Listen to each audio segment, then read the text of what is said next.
Okay, we're going to do a little explanation of how strings work in Racket. The first thing is, what is a string? You can tell a string in Racket because it begins and ends with a quote. So for example, this is a string.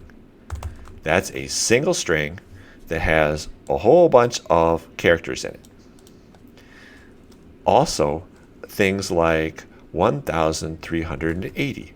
That is a string because it starts with quotes. There are other things in Racket that are not strings, like circle 5 solid red. That's an image, a single image. Although I guess there's a string solid and there's a string red. Do you think 5 is a string? No, 5 is not a string because 5 is a number. One of the things that's confusing to people is 5 in quotes is a string. So Dr. Racket makes a distinction between things in quotes and things not in quotes.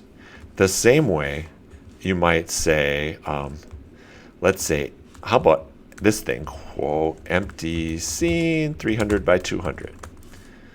Do you think that this line right here is a string or an image? I'll give you a second to figure it out. Guess what? It is a string and not an image, and you can tell that because there's quotes on the start and the end. And also we could run it and you could see that it comes out as a string instead of what you'd get if it were an image without which is the parentheses with no quotes. Okay, so that's the difference between string and not string. Now, you already know how to change a string into a number. For example, 1, 2, 3, 4, 5 in quotes is a string. And if you want to change it to a number, you go string to number. Suppose you want to go the other way. Sometimes you have a number and you want a string. 1,200. That's a number.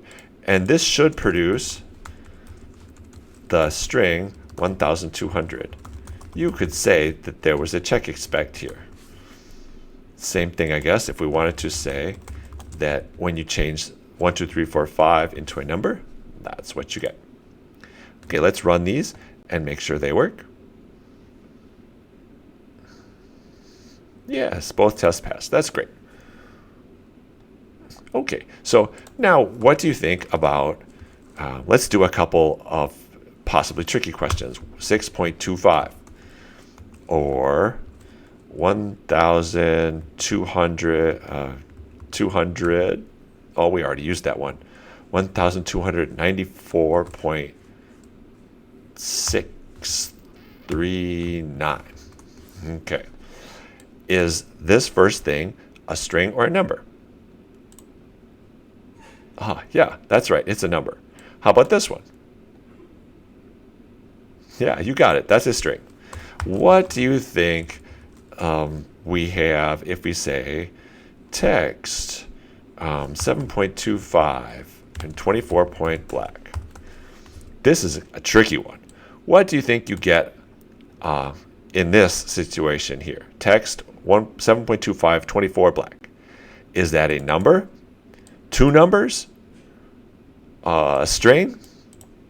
Well, it turns out that none of those are right, even though this looks like it's a number.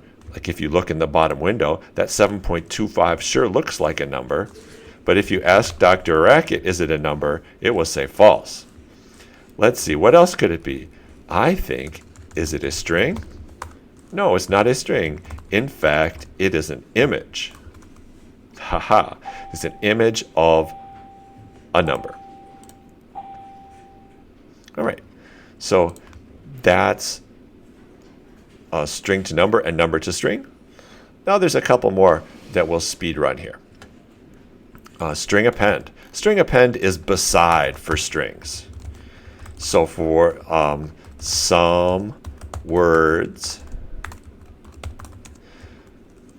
next to each other. So there's 3 separate inputs here. The word some, or the string some, the string word, and the string next to each other. And when you run string append, they're all going to be put together into one string. So see that somewhere next to each other, and you see there's no extra spaces. So if you want spaces, you need to add them in. Either stick them on one of the words or stick them in specifically like that. Okay, how about, so we did string append. String length tells you how many letters there are in a string. So, or how many characters. String length, long string. That's not a very long string. If you count the letters, 4 here, 6 here, 10, 11 is what I'm expecting the string length to come out to be, because string length includes spaces and periods. And then the last one is substring. Substring gives you a part of a string.